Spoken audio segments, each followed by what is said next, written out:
Hello and welcome to Access Chat. I've got a super guest with us today, Sriram, who is going to tell us about his journey and the product that he's created called Lumen. I'm really excited about this. I had a chat with Sriram a few weeks back now, and I got to have a play around with Lumen. It's one of our favorite topics at the moment. It's AI based, so you're going to get a good flavor of AI and assistive tech. But Sriram, welcome to Access Chat.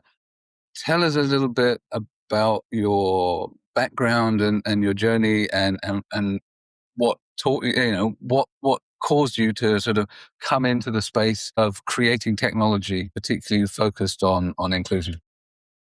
No, absolutely. Firstly, thank you for having me on this podcast. It's great meeting you guys. I'm Sriram. My journey started as a young kid in India.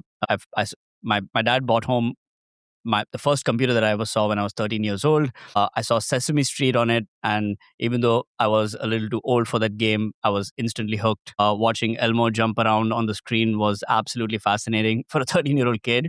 And that's what led, just like many other computer engineers, that's what led to my fascination in computers. And one thing led to another, and I was so excited about computers that I wanted to learn how to make games. I wanted to be one of those guys. And I studied video games engineering, built video games for a while. I spent a bunch of time in Scotland, in Dundee, building video games. When I was 20 years old, I showcased a video game that we built called Color Scheme at the Edinburgh Fringe Festival, which was fantastic. More than 10,000 people came and played our game. It was huge for like a 19-year-old student. That led to me coming back to India, starting my entrepreneurial journey. I've always been into kind of visual computing, building things like video games, augmented and virtual reality, try to stay at the cutting edge of technology just because I'm so fascinated. I've always kind of been interested in building products and technologies that were almost magical. The person on the other side should feel like it's something really exciting from the future. That's kind of what I wanted to build. My previous company, which was in the augmented and virtual reality space in the previous decade, grew and then eventually successfully got acquired by a pretty large education company, where then I got to spend 4 years building education games for kids, which was my two favorite passions. One was video games, and second was how much I kind of disliked traditional education. And I really wanted to build sort of interactive education to kids. My parallel story is that I started losing my vision a few years ago, completely by surprise. It was turns out when I turned 30 years old, the genetic condition that I've always had started to mature. It's a condition called cone rod dystrophy. It affects my central vision progressively, and that made using computers incredibly hard. And over the last few years, I've kind of been tinkering on the idea of doing something to help this community while also being useful. And we started Lumen. That's my really long introduction about me. No, but it's great to have the background and and the fact that you're a successful entrepreneur in the first place makes it better for you starting up in the assistive tech space, because one of the things that I've seen over the last couple of decades is that a lot of people come into the assistive tech space without the business background, and that means that they really struggle to get traction, or they have a great idea but they don't know how to implement it, they don't know where to get funding, they don't know how to sort of do all of those other things that contribute to the success. And we really want people that are innovating in the disability space to be successful. I know Deborah's got a question, and then perhaps we can go on to actually what Lumen is. But Deborah, you first. Well, actually, that is the question I had. Now, and maybe we'll do it backwards because Neil had told me about it and that you were going to be a guest. So I went out and looked, and I was like, well, before I went and looked, I'd already made a decision. I didn't understand the product because can't I talk to ChatGPT and Gemini and Perplexity and Claude? So it's like, well, okay, that's great. And I see AI being so beneficial, starting to be so beneficial for our community. And so I was really intrigued. So actually before the show, I went and asked ChatGPT, and ChatGPT explained to me a little bit about how wrong I was. And so I'm sort of asking out of order, but tell us about what it is and why it isn't what I was thinking and something that's available everywhere. This is a great question and something that we hear a lot, and And the easiest way to think about it is that, we've been using these voice assistants like ChatGPT, and before that was Siri and Alexa for a while. And for most people, if you think about it, you've used Siri and Alexa to do the same few things again and again. You set a timer, you set a countdown. If you're cooking something, you want a timer. If you want to be reminded about something, you do reminders. And so these are great to set up. Either you just want to have just a conversation about really nothing in specific, or you just want to take a very quick action. Lumen came out of my own personal necessity of just having to do email properly. And what that means is, firstly, you have to get my emails right all the time. You have to connect to my emails. Second, you have to give me a high-level summary really quickly. Third, you have to go in depth, give me more details. Fourth, if there's an attachment, read the attachment. If there are multiple people on the email and I want to switch them around, let me do it. And so we really think about it as we're building a voice assistant that can help you get work done, starting with email. And work is a lot more depth than shallow. So I'd love to show a quick demo. That's the easiest way for anyone to get a sense of what Lumen is. That'd be great. Yeah. I'm just going to take maybe less than a minute and just show you guys a really quick demo. This is all happening on the Lumen app that's available on the App Store. So none of this is fabricated. It's connected to my actual inbox. And so, this is as real as a demo gets. Let's go. Good morning, Sriram. Hi, Lumen. What's new in my inbox? 7 new emails in your work inbox since yesterday evening. 1. Daniel Semra wants to be unsubscribed from your emails. 2. Pat Quinn sent a photo from NFB and thinks it could work for social. 3. Guy Castingway is asking whether Lumen will support calendar events. You know what? Open the email from me saying. That says, Morning Sriram, check out this photo of you at the NFB booth. They think it might be a good candidate for social media. There's a photo attached. Want me to summarize the image? Looks like a candid conference booth shot. You're seated behind a black table, wearing a black Lumen top, sunglasses, and a lanyard. And you're talking with a woman standing in front of the booth in a pink shirt and a long floral skirt. On the table, there's a laptop, a QR sign that says, talk to your email, some snacks, and coffee cups. The background shows a busy event hall with other booths and a sign about smart glass. This actually almost even audibly sounds like a great shot. And yeah, just reply to Pat, let him know that this looks pretty good. And we should get it up and going. This is going to Pat Quinn.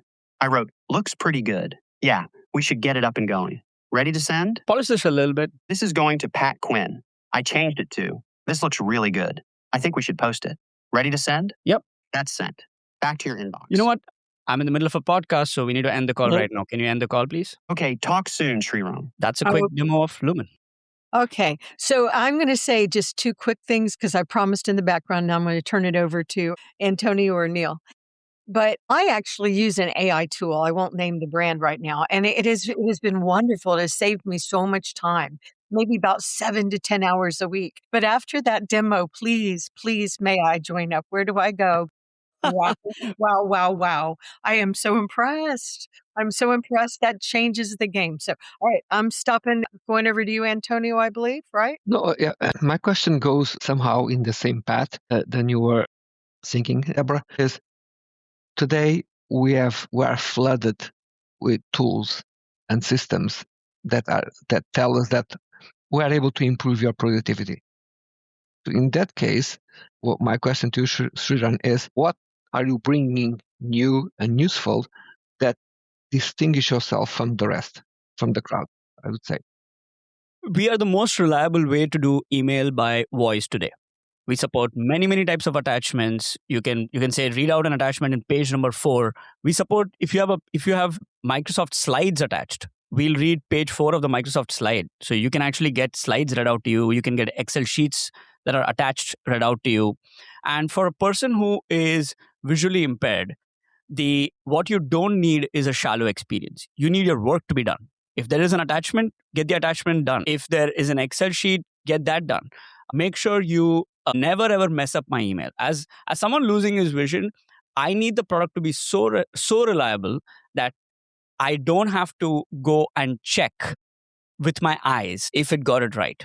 And with most of these tools that are trying to do 100 things and are trying to get you up to be productive, we are trying to do one thing at a time, and we're trying to do incredibly well. I think that is where the difference is. And that's why our users use our product today. During the process of developing your solution, okay, what steps you have the lived experience, but you are probably what I would say an expert user, a very savvy user. How you work in a way to make sure that even someone that is not as savvy as you are with technology, they can also easily navigate and use the tool. Absolutely. We actually, even before we started building the product, we built collaboration with an organization called the Lighthouse for the Blind, based out of San Francisco. We recruited 50 users from different walks of life who were going through visual impairment, and we actually sat down and co-designed the product with them. There's a reason why the product has only one giant call button in the app. Is because we want to make it so easy to get into the product and to get out. And we, instead of adding, say, for example, we make design decisions like, instead of adding a lot more buttons on the product, how can we make even those commands voice accessible? We also do things like we go through extreme lengths to support, screen reader compatibility, zoom level of text, much more than what traditional apps. If you go into ChatGPT and you increase your font size to maximum and you take a look at the app, it doesn't look very well designed. Because when you're trying to serve a billion users, the 10, 20, 50 million users who need that kind of interface are not necessarily your priority. But that user base is our priority. And so along the way, and a simple example of that is just being able to end the call by saying end the call. Because for most people, that would seem like a very trivial feature. But for someone who's visually impaired, to find your phone, find the button, scroll to it, tap on it is a lot of pain. And when a lot of these decisions compound over time, you have hundreds of design decisions made with the community. So today, for example, we have users from lots of demographics giving us feedback in the early days. And that's how we make the product incredibly robust to the audience. And Antonio, I've tried it. So, and one of the reasons I was keen to get Sriram on was because I tried it, and the onboarding experience was really easy. I've worked with speech recognition systems 25 plus years now. And, what Sriram was describing at the beginning is like speech command, voice command. This is much more conversational. It's much more intuitive. And you really can be eyes free. Right? I'm a visual person, but I can be eyes free with this and find my way around. And as an ADHDer, that's impressive, because generally speaking, neurodivergent people are able to hold less stuff in their working memory. The fact that Lumen still works for me and I can interact with it means that the conversational design has been done really well. Challenge is for me that most of my stuff's on a different email provider than the one that is currently supported by Lumen, and so I'm only really interacting with junk mail. but I was really seriously impressed by how well it handles natural language, and how intuitively the responses are that enable you to then deal with the sort of the aspects of work and handling workflows and so on, right? I get, I like Deborah was equally skeptical when, when I first heard, because likewise, like long-term speech recognition user, long-term user of AI tools, I was like, well, what's the difference? And I think that, the difference is in just how polished it is, right? That's what you were saying, right, Sriram? It's you're doing one thing really well. Yeah, it has to be so reliable that I don't have to keep second guessing. And with a lot of products that connect to 100 of your services, I would actually, in many ways, I would turn it back and say, what do you use ChatGPT for beyond just talking and searching? For in voice, of course, on text, you can do many, many amazing things. But, if you were to almost think about with any of these voice tools, sure, with Siri, you can send a message or you can send a quick command. But if you draft an email, even with Apple Intelligence today, and if you want to go back and forth, change things, add an attachment, that's how real work is. It's not as simple as just giving a command and going things away. Things go back and forth. That's how you would work with a person, right? You would sometimes ask someone to do something. They would come back with something else. You would go back and forth, get it polished, get it fixed, and then send it out. Things are rarely one shot. And Lumen lets you do that. It lets you go back and forth, make changes. You can brainstorm with it. You can put things back. But it's not just for chatting, it actually gets things done in the real world. So it can send email on your behalf and make sure that the spellings are correct and make sure it checks with you. Those are all the design decisions that goes behind making it so accessible that a blind person can trust it. Well, that's just so impressive. And I actually am a power user of voice when it comes to a lot of chat and Claude and others. And sometimes I get way ahead of the AI and I confuse it. I know I confuse my Alexa often. And because I just want to go on and on and on. But I really was impressed with what you're saying. Like, I think it's so powerful what you're saying that even a blind person can trust it. Because so many of us, as Neil is saying, I'm very neurodiverse. And as I'm getting older, my ADHD is getting even more interesting for me to manage. And also as an entrepreneur and a business owner and a founder of a nonprofit, with multiple emails and very complicated emails, it's very, very easy. I was really afraid to trust my email to anyone. And I have trusted to a provider that's really, really helped. But what you're talking about is just sounds like heaven to me, a person that's neurodiverse. And I think how powerful this is for our community.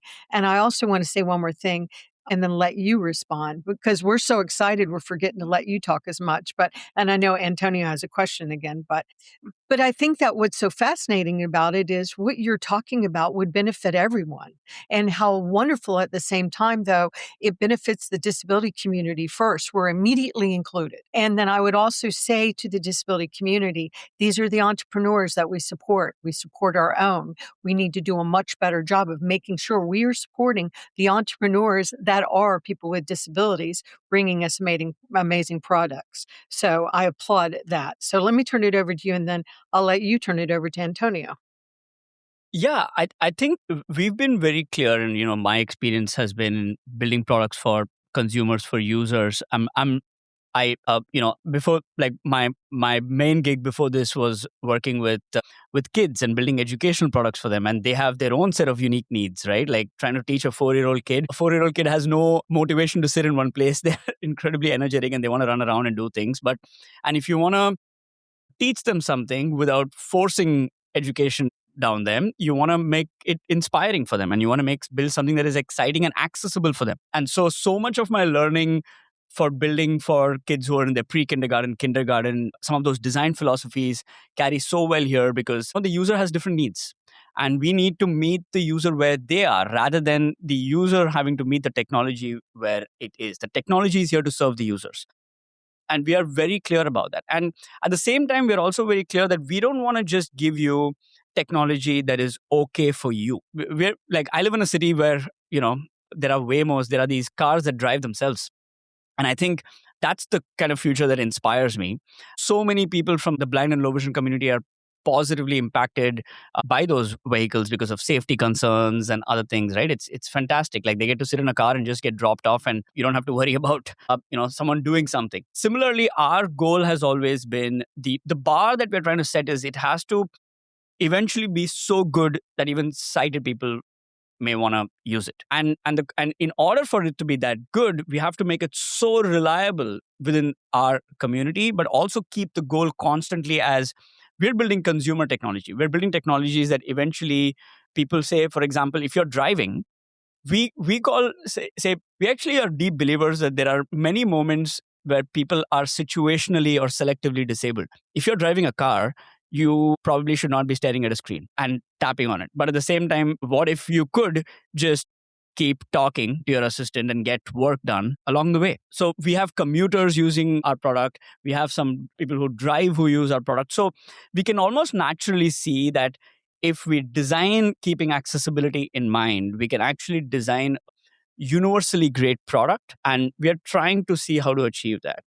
But yeah, that's what we're doing. Antonio, would love to hear your thoughts. No, based on what you just saying, I'm very curious to see and to understand what's your roadmap and what you have planned further as you develop. You were talking about cars, so I was actually wondering, well, maybe you will embed this in the operating system of the car, so it will be more effective for the driver to use it than to have a mobile phone. So I'm really curious to know about what's your product roadmap.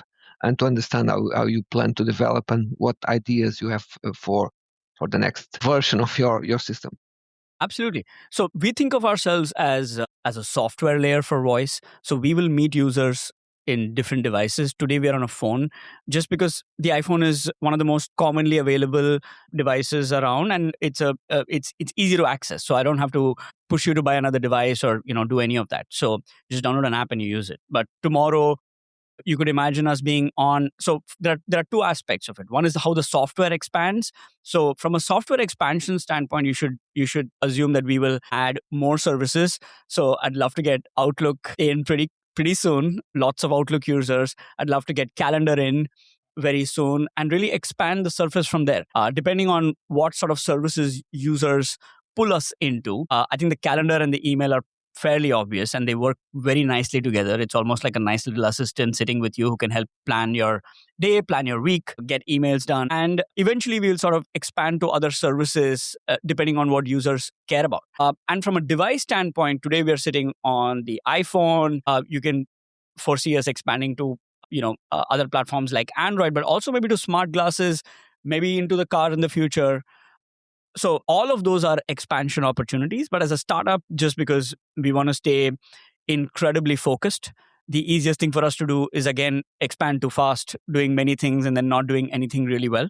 And so there is almost like a level of discipline internally where we're like, we will do few things in the beginning, but we'll do them exceptionally well. And we will slowly expand the surface area and make sure that we add value. So you should see us expanding to more services like Outlook, Calendar, etc. soon. I think that's key. I mean, the thing is the laser focus on doing stuff really well. A lot of software, a lot of services have a huge amount of bloat and cruft, and you've got everything trying to be the everything tools, and so people are just throwing features at things all of the time. And yet people still end up buying specific tools. And it's why this whole app economy grew, because the original software providers were doing everything but really badly. And so that created the opportunity for specific apps. And I think that opportunity to have focus and do it really well is still like a really big opportunity. Going at a slightly different angle, and you'd already talked about creating something that's so good and so accurate that users with low and no vision can trust it. You're using a lot of AI, right? And a lot of people don't trust the people that own the companies that are producing the AI tools. So we had a conversation offline about trust, but can you tell our audience about how you approach AI and which tools you're using and how you build that trust and keep that trust for your users? Yep. Very happy to talk about it. I'll really talk about it in terms of like trust, transparency, and control. Right? It's Yes. Ultimately, all of this is about you as the user knowing exactly what you're signing up for and having the controls in your hand to say, I either opt in or opt out. That's precisely what this is. And to begin with, first we don't dilly-dally around the fact that we absolutely use cloud providers, because that is the way that we can actually add value to our users. Adding value to your users is number one. We could absolutely focus too much on privacy and try to do everything on device today, but that would be the wrong decision, because we would end up building an incredibly private product that does almost nothing, which is an example of what Siri is to some extent today, which we want to avoid doing. Instead, what we do is we use a certain set of cloud providers that sit between us and the user. An example of that is Google. But with each of we list out all our cloud providers literally on the first page of the app. We don't send you into a terms and conditions and ask you to read it. We the moment you open it up, there's like a small little pop-up that tells you. And the reason why we tell you is that we tell you that, hey, we are using these cloud providers, but we also have enterprise level contractual obligations with these cloud providers to make sure that they cannot see or train on your data. So we do the onus. We pay them more money from our side to ensure that. The second aspect of it is what Lumen knows and remembers about you. And Lumen remembers things about you in order to personalize and make your experience better. For example, if Lumen realizes that Deborah likes her email concise, it's probably important for Lumen to know that, and for Lumen to not sort of go around doing different things, but remember that as a preference. And how does Deborah know if that's the case? You just ask Lumen, what do you know about me? And Lumen will literally tell you everything it knows about you as a simple list. You can tell it to either remember it or not remember it. And finally, when it comes to control, we only have a few buttons in the app, but one of those buttons is delete the account. And we've made it easy to find, but not easy enough that you may make a mistake and tap it. But once you hit delete account, we wipe everything off our servers and everyone else within 24 hours. So we start by telling you who we talk to, we tell you what we save about you and why, and we give you complete control over how your data sits with us or not. And that's what we think that is the right strategy to build something, while at the same time, because we need to use the cloud providers, because that's where frontier technology is to deliver this experience. Being transparent and giving you control is where how we will build trust. Yeah, that's, I think, really valid point. And I think that way of being transparent with your user base is admirable. It's not always the case with the 300-page terms and conditions in 6-point type that you frequently just click through and accept. So we've reached the end of our time. It's been really great chatting with you. Great to have a demo that's going to work on an audio podcast as well as a video one. Where can people find Lumen? Is it the App Store, Apple App Store right now? The easiest way to find Lumen is go to our website, trylumen.ai. That's tryluin.ai. Once you reach our homepage, we made it very easy. If you have an iPhone, just tap on the App Store link and get the app. If you are an Android or an Outlook user, we're accepting waitlists for that. So give us your email and we'll be in touch with you soon. That's it. Great. Thank you very much. I need to thank our friends at Amazon for supporting us and keeping us on air, and hope that everyone that is listening to this, if you enjoyed this content, please, subscribe, follow us and share so that the community can learn more about amazing things like Lumen and learn insights from our guests that we speak to every week. Thank you very much. Thank you so much, guys.